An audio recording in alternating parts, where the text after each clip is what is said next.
Good morning, guys. I hope you're having a good day. It has been a busy weekend, as I told you on my post for the ones that saw it. My oldest aunt fell and broke both of her arms. I said 94, but I think she's 93, but it doesn't matter anyway. She's up there.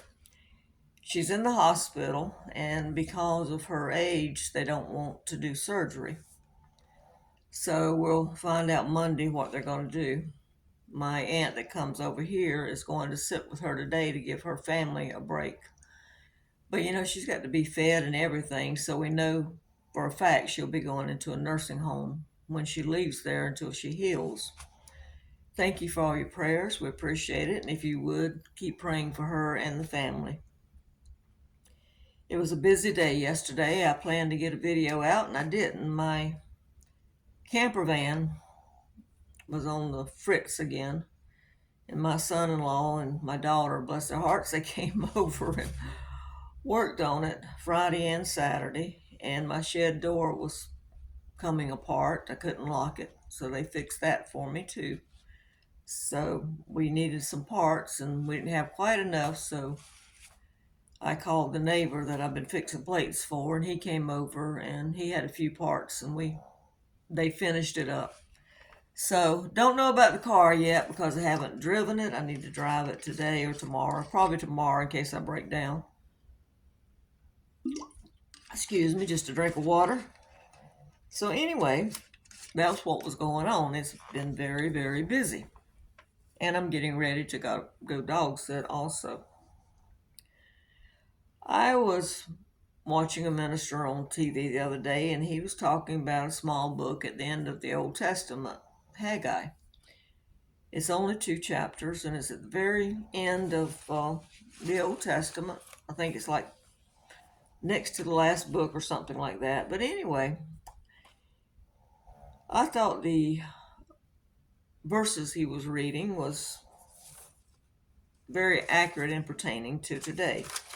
So, and pertaining to most of us. So I'm going to read them to you. This is the book of Haggai. Like I said, it's at the end of the Old Testament. It's only 3 pages. It's 2 chapters. And this is in the first chapter, and he started in verse 6, and that's where I'm going to start at. He's talking about, this is when the Israelites came back in from exile. This is the second year of King Darius, in the 6th month, on the first day of the month. And the Lord is talking to Haggai, the prophet. And he's telling him the time has not come, the time that the Lord's house should be built. And what he's saying is, in chapter 6, he's saying, you have sown much and you bring in little. You eat, but you don't have enough. You drink, but you're not filled with drink. You clothe yourselves, but no one is warm.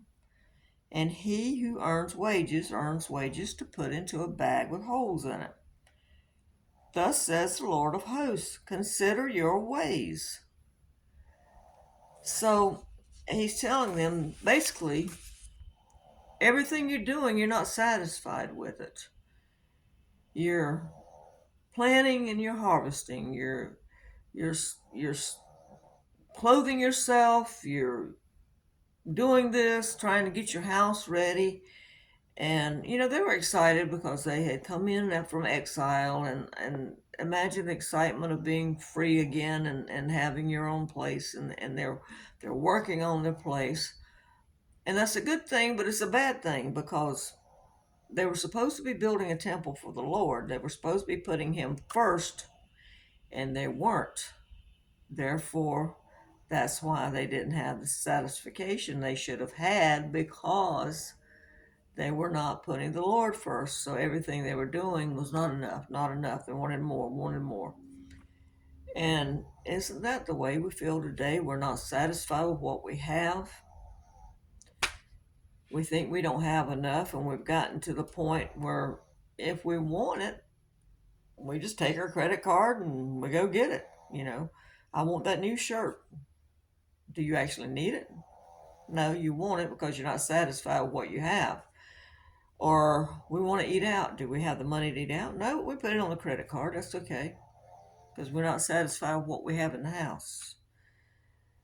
So until you put your priorities straight, you're not going to be satisfied. My son is a minister. He put it this way when he was younger, and I mean young. I don't think he'd even finished high school yet. I was complaining about something. And he said, Mom, he said, until you put the Lord first, you're never going to be satisfied. And he was right. I had my priorities mixed up. And I still get my priorities mixed up. Don't think that you know, everything is just hunky dory and I always remember to put the Lord first, because I'm human. I'm going to tell you right flat. No, yes, I'm a Christian. Christians are forgiven. We're not perfect, we're forgiven. We don't do it intentionally, but I'm going to be honest, the world gets into our head and we forget. You know, we're supposed to be putting the Lord first, not the world first. We'll never be satisfied as long as we're putting the world first. So when you're sitting there and you're unhappy in your situation and you're just thinking, poor me, and I don't have enough, and there's not enough money to pay everything and do that, maybe you need to look at your priorities first. Put the Lord first and trust Him to take care of everything, and quit worrying about if you're keeping up with the neighbors, or, you know, well, my friends want to go out to eat tonight, but I don't have enough money, but that's okay. We'll put it on the credit card. You're digging a hole for yourself there. Unless you're one of these people that can pay it off every month. But you still need to put the Lord first. Understand? All right. I'll try to find, I think when I was watching this message, I think it was Pastor James Kaddis that had this message. I'll try to find it and put it in the description box, because he explains it a whole lot better than I do. I'm touching on it because I think it really applies to us today. We keep wanting and wanting and wanting. I call us the greedy generation. We don't have enough. We never have enough. We're not satisfied. And I think that's the problem. If we had built the Lord's temple first and we keep that as our first priority, then we would have enough for our needs. So I'll try to remember. If you want some good pastors to watch, there's a lot of them out there. James Kaddis is one. I hope I'm saying his name right. Amir Sephardi, he's out of Israel. Charles Stanley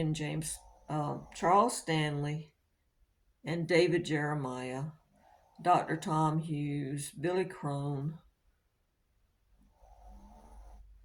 I'm trying to think. There's so many of them I can't remember, but that's a few.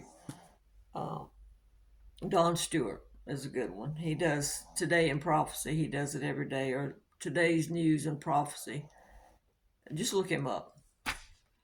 But anyway, there's a lot of good pastors out there that are preaching the Bible. Make sure they're preaching the Bible, not one of these feel-good preachers.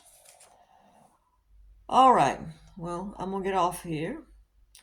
And I'm going out to lunch today. I was invited out to lunch, and I'm going to take them up on it. We're going for a ride on the golf cart. And then my understanding, I'm being taken to the Mexican restaurant, which I haven't been to, so that will be a treat.